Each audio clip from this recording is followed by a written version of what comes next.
El Señor esté con todos ustedes.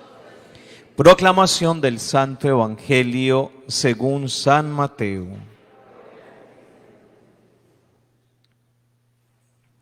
En aquel tiempo llegó Jesús a la otra orilla, a la región de los Gerasenos. Desde el cementerio, 2 endemoniados salieron a su encuentro. Eran tan furiosos que nadie se atrevía a transitar por aquel camino. Y le dijeron a gritos: ¿qué quieres de nosotros, Hijo de Dios? Has venido a atormentarnos antes de tiempo. Una gran piara de cerdos a distancia estaba osando.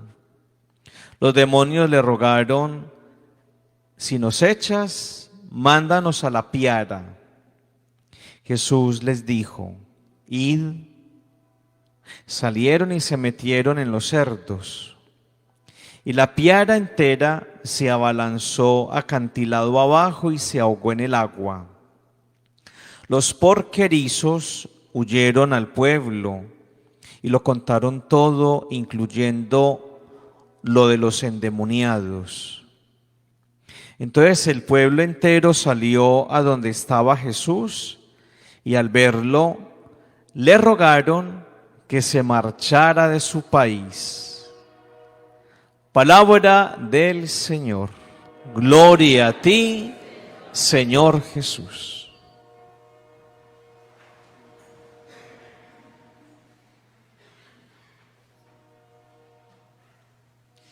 Bueno, después de haber celebrado ayer la fiesta de Pedro y de Pablo, hoy continuamos entonces con las lecturas del libro del Génesis.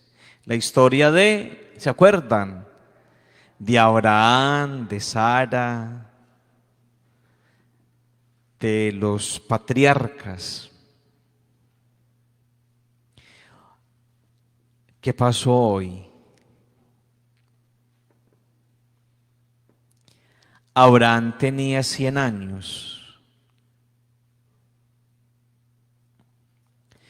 Es un número simbólico. En esa época, en ese contexto histórico, el nivel de vida no da para que un hombre dure 100 años. Puro simbolismo acá nos presenta el relato. Cuando le nació su hijo Isaac, el chico creció, lo destetaron. Abraham dio un gran banquete en el día que destetaron a Isaac. Pero Sara, mire pues la cuestión, pero Sara vio que el hijo de Agar, la egipcia, y de Abraham jugaba con Isaac. Y le dijo a Abraham: expulsa a esa criada y a su hijo. Me faltó la otra parte. Porque el hijo de esa criada no va a repartir la herencia con mi hijo. ¿Eso a qué se parece?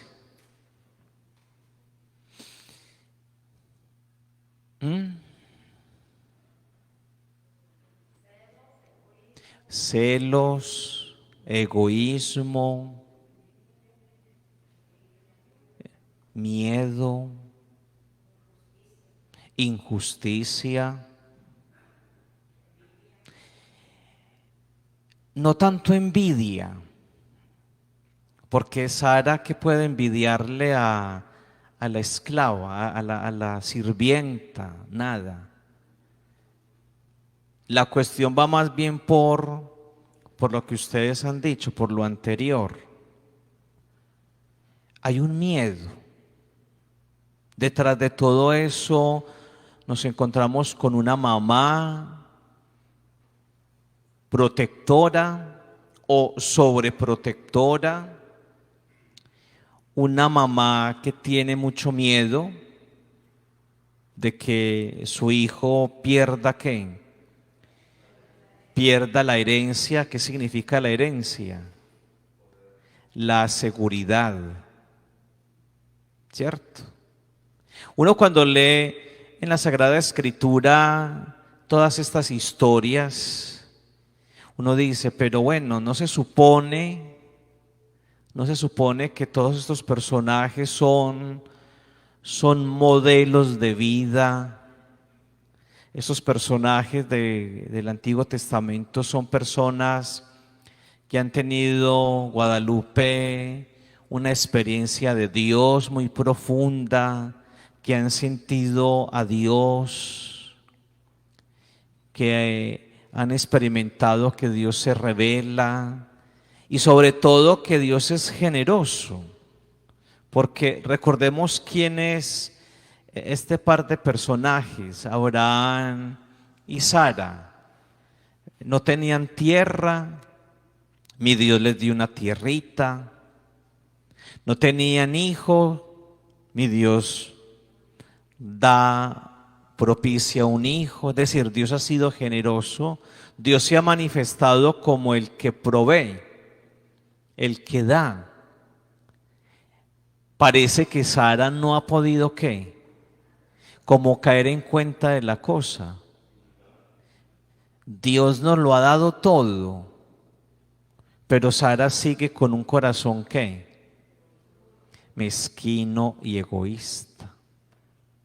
Y es una de las mujeres, digamos, de las madres del pueblo de Israel, a la que habría que hacerle ¿qué? Un homenaje, un monumento, levantarle una estatua y decir, no, esta es de las matronas del pueblo de Israel, pero si volteamos la moneda, vemos la otra cara de lo que es el ser humano. Sara ha experimentado que Dios les ha dado todo, pero a ella le da miedo que su hijo comparta ¿qué? Que comparta la herencia con su hermano medio, porque Ismael es el hermano medio, es el hijo de la esclava, de la sirvienta. Entonces ella es la señora y la otra es la esclava. Hay una gran diferencia de clases. Entonces, a Abraham no le gusta eso. Él se pone ¿qué? Él se pone mal porque al fin y al cabo el niño Ismael también es hijo suyo. Se pone como triste, acongojado cuando ve los celos de su esposa Sara. Y entonces ahí, ojo con esto, allí interviene ¿quién? Interviene Dios. Entonces, uno ¿qué diría? Pues Dios, nosotros estamos de acuerdo y creemos que Dios está de parte también ¿de quién? De Agar y del niño. ¿Pero qué? Pero no. Se pone, ¿cómo se dice? Se pone al lado de Sara, no, hágale caso a Sara, despida a la esclava con su niño, sáquelos de la casa. Y uno dice, pero, ¿qué pasó acá? Un Dios injusto, un Dios que está de acuerdo con los celos de la mamá de doña Sara. Eso es lo que a uno se le viene a la cabeza. Pero la historia no podemos pararla ahí. Sigue, ¿cierto? Sigue. Entonces, ¿qué pasó?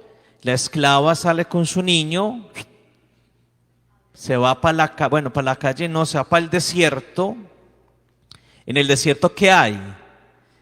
No hay nada, no hay nada. Entonces, interviene nuevamente ¿quién? Interviene nuevamente Dios y le dice: Sara, no te preocupes. Perdón, Agar, no te preocupes. No te preocupes. Vaya que allá hay agua, un pozo.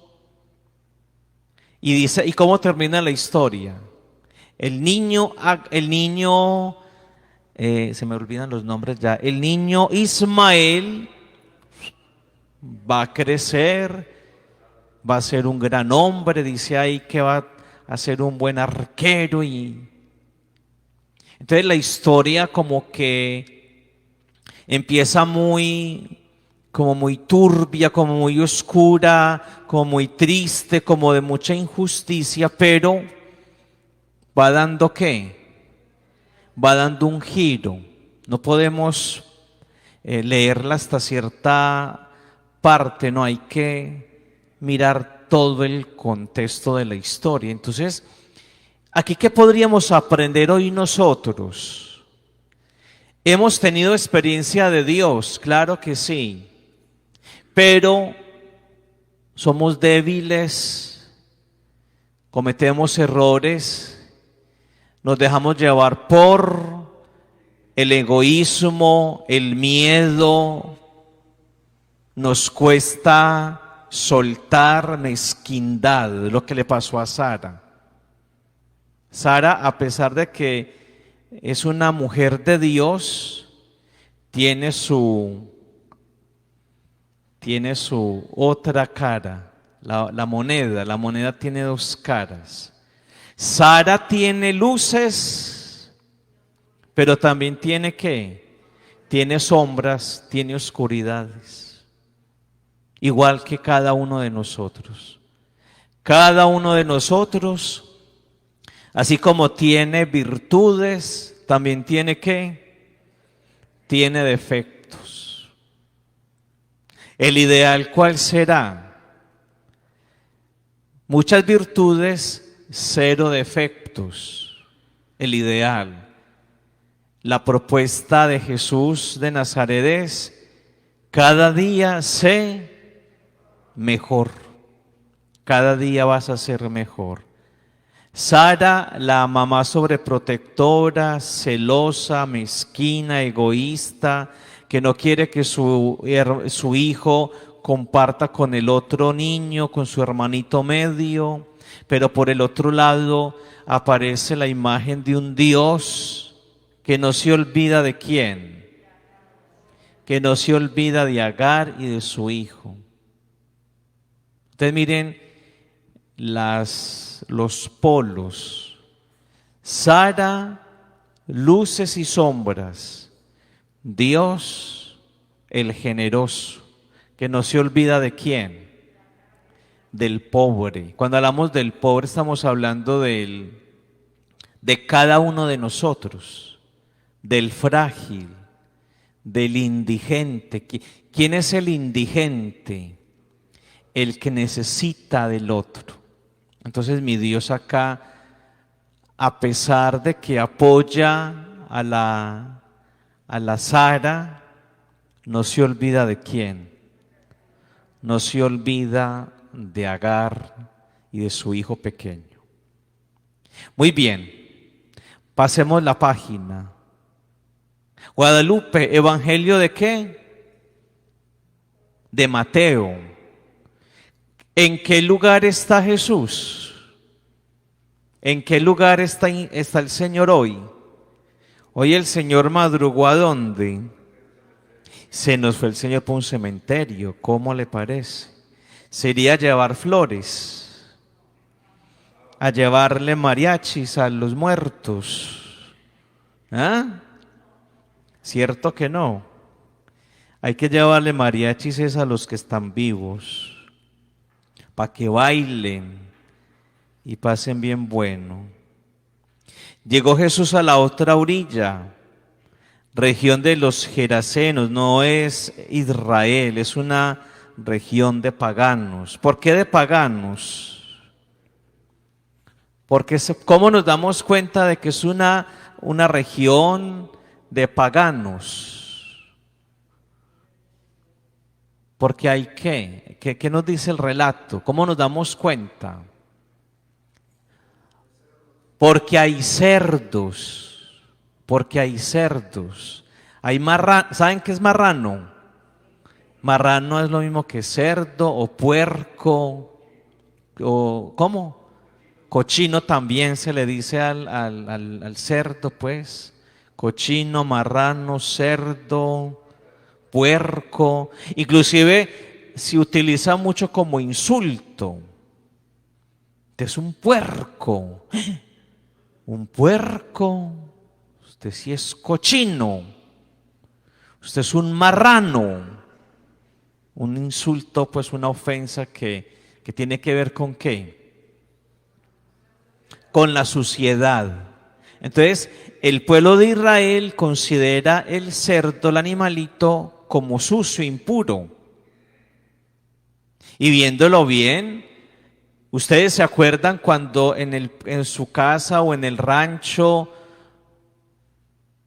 tenían cerdos. Yo me acuerdo que por mi casa, es pues ciudad, no es campo, pero habían personas que en los solares, a ver, les explico qué es un solar. Un solar es como el patio de atrás, donde hay corral.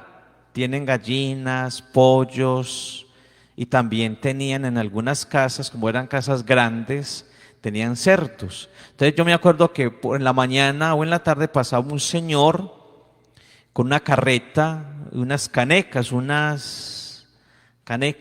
como unos botes, pues, y tocaba de puerta en puerta pidiendo aguamasa. ¿Saben qué es la aguamasa? Entonces la gente le echaba la aguamasa, sacaba las solladas de aguamasa. La aguamasa es la comida que sobra, los desperdicios, la sopa, el arroz, todo eso ahí, y eso él lo echaba ahí. Y eso ya estaba vinagre, eso olía a mil diablos, como se dice. Y ese señor llevaba eso y se lo echaba ahí a los cerdos, a los marranos. Entonces los animales se comían todo eso. Por eso mucha gente se enfermaba por comer carne de cerdo. Los israelitas pensaban que el animal, el cerdo, es un animal sucio por eso, porque como se dice vulgarmente, come esta basura. Y es verdad. Hoy en día tenemos pues ya más cuidado con la cría del cerdito, ¿cierto? Hay alimentos especiales para ellos. Entonces nos dice el Evangelio que el Señor está ¿en dónde?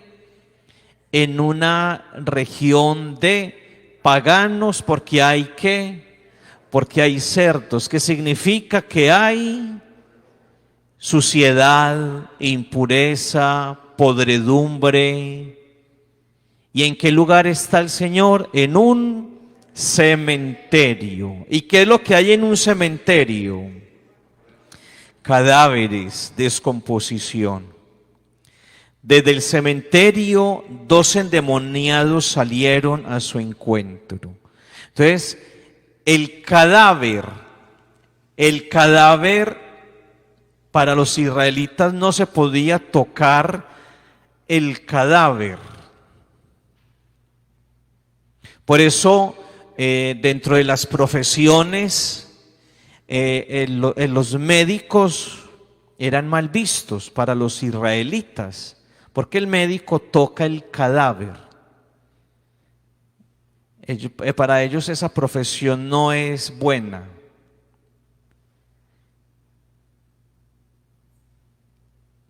El cementerio, que significa muerte, descomposición, los cerdos, que significan impureza, suciedad, idolatría, falsos dioses, etcétera, etcétera. ¿Cómo es que el Señor Jesús se fue a meter en un lugar de estos? ¿Cómo es que Jesús se nos fue a meter a un lugar donde hay qué? Suciedad, contaminación, impureza, idolatría. ¿Cómo se metió Jesús en un lugar de esos? Increíble. Jesús metido en un cementerio. ¿Qué nos dice el Evangelio? Salieron dos endemoniados. ¿Qué es un endemoniado? ¿Qué será un endemoniado? Una persona que sufre, que tiene males, que no está en paz. Eran tan furiosos que nadie se atrevía a transitar por aquel camino. Imagínense. ¿Cómo serían de peligrosos estos dos hombres, que ya la gente le tenía miedo de pasar por ese lugar, porque de pronto se nos aparecen esos dos hombres, porque son muy ¿qué? Muy peligrosos, son agresivos, nos pueden hacer daño. Entonces seguramente muchas personas la pensaban antes de ¿qué? De pasar por ese lugar. Vea, ¿usted se acuerda cuando su mamá le decía, mija, no se meta por ese lugar? ¿A usted su mamá le dijo eso? ¿Cómo es que te llamas vos? María. María, no quiero que se meta por esa calle, porque por allá hay unos hombres. Acuérdese de su mamá, y la miraba seguramente así con los ojos, las cejas fruncidas. No quiero que me cuenten que usted se está metiendo por esa calle, porque o si no, le meto una pela.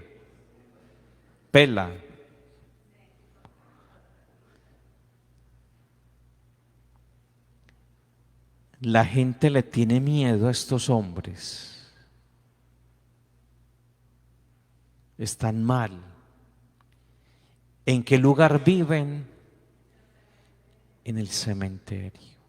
Entonces hay muerte, hay impureza,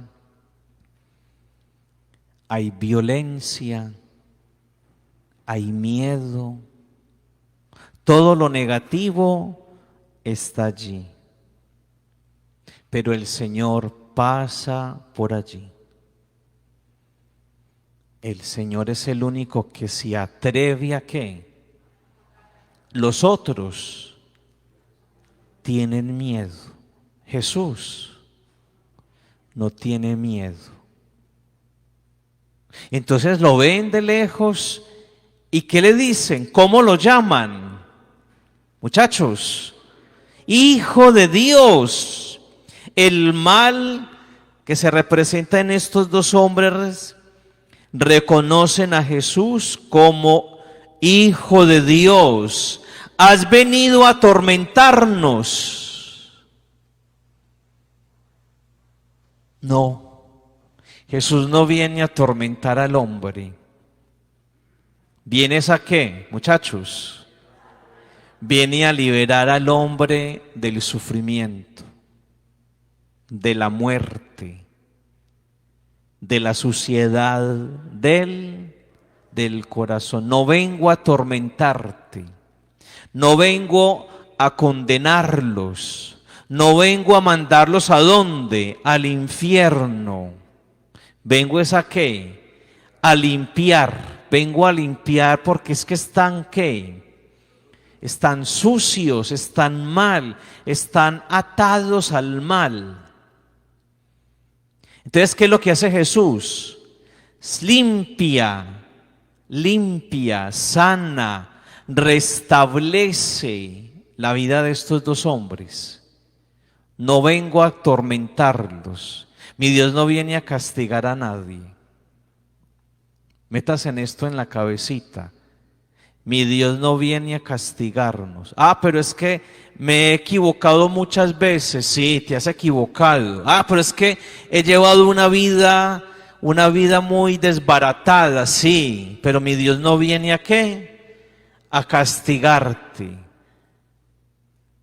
Vienes a sanarte, a levantarte. El Señor viene a sacarte del cementerio, porque el cementerio es la imagen de ¿qué? De la muerte, de la descomposición. Lo mismo Guadalupe cuando Jesús fue donde Lázaro. ¿Y qué le dijo a Lázaro? Lázaro, Lázaro, sal de allí. Tu lugar no es ¿qué? Tu lugar no es una tumba, un cementerio. Tu lugar es estar en tu familia, con los tuyos, con tu trabajo, con tu vida cotidiana. Estos dos hombres seguramente eran casados, seguramente tenían esposa, seguramente tenían hijos, tuvieron un trabajo, pero por motivos que no conocemos terminaron en medio de las tumbas. ¿Y qué hace Jesús? No vengo a atormentarlos ni a castigarlos porque ustedes ya están sufriendo demasiado. No vengo a condenarlos. Vengo a rescatar, como la Cruz Roja. Hay un accidente, sale la Cruz Roja a 1000 a rescatar, porque lo más importante para Jesús es la vida del ser humano. A mi Dios le interesa es el ser humano. Por eso el niño de Agar, Ismael, no terminó muerto en el desierto. No terminó muerto. Fue un gran hombre. A eso nos invita hoy el Evangelio, queridos amigos. A recordar, Jesús no viene a ¿qué? A atormentarme. Hay personas que todavía piensan que Dios viene a atormentar. El Señor me mandó esta enfermedad. No, ¿cómo que mi Dios te mandó esa? A mí me decía alguien una vez, no acá, sino por allá en el sur, me decía, es que mi Dios, mire cómo me puso a estrenar silla de ruedas. Decía, no, fue un accidente. Pero mire cómo me puso. No, mi Dios no te puso en eso. Fue un accidente, una imprudencia de otra persona. Entonces, ¿mi Dios qué? Mi Dios está ahí contigo. Está ahí también sentadito contigo en la silla de ruedas. Ahí está Él. Él también tuvo un accidente. Él está ahí acompañándote. Y me iré a levantar algún día. Dije, pues yo no sé, mi hija. Yo no sé. Que yo fuera divino, pues no sé. De pronto sí, de pronto no. Pero si no me levanto, pues, si no te levantas de la silla, espiritualmente vas a estar siempre ¿qué? En pie. Pero es que esto es una injusticia. Le dije, no, usted no es la única que ha tenido un accidente. Son millones de seres humanos que han tenido accidentes y han terminado en una cama o en una silla de ruedas o en peores circunstancias. Pero es que mi Dios, yo a ese Dios ya no lo quiero. Le dije, pues, usted no lo quiere a Él, pero Él sí te quiere. y Él está contigo. No, se me puso furiosa esa señora. Dije, bueno, después hablamos, cuando esté un poquito más tranquilita, porque le va a dar un infarto ahí por la rabieta que tiene. Y ya luego ya volvimos a hablar con la señora, ya más relajada, más sosegada, y me decía, sí, tiene razón, mi Dios aquí no tiene nada de culpa, pero ¿qué? Me está acompañando, me está acompañando. Entonces, el Señor Jesús pasa por donde nadie quiere que pasar. Ya con esto acabamos. El Señor Jesús pasa por la vida. ¿Por la vida de quiénes? De cada uno de nosotros. Porque ¿quiénes son ahora los endemoniados? Usted y yo. Usted y yo somos los endemoniados, que podríamos tener nuestro demonio, nuestro diablito interno. ¿Y qué es lo que hace Jesús? ¿Viene a atormentarnos? No. ¿Viene a qué? A decirnos, ¿es hora de qué? De que salgas, de que te sientas amada, amado, y es allí donde se da la transformación del ser humano.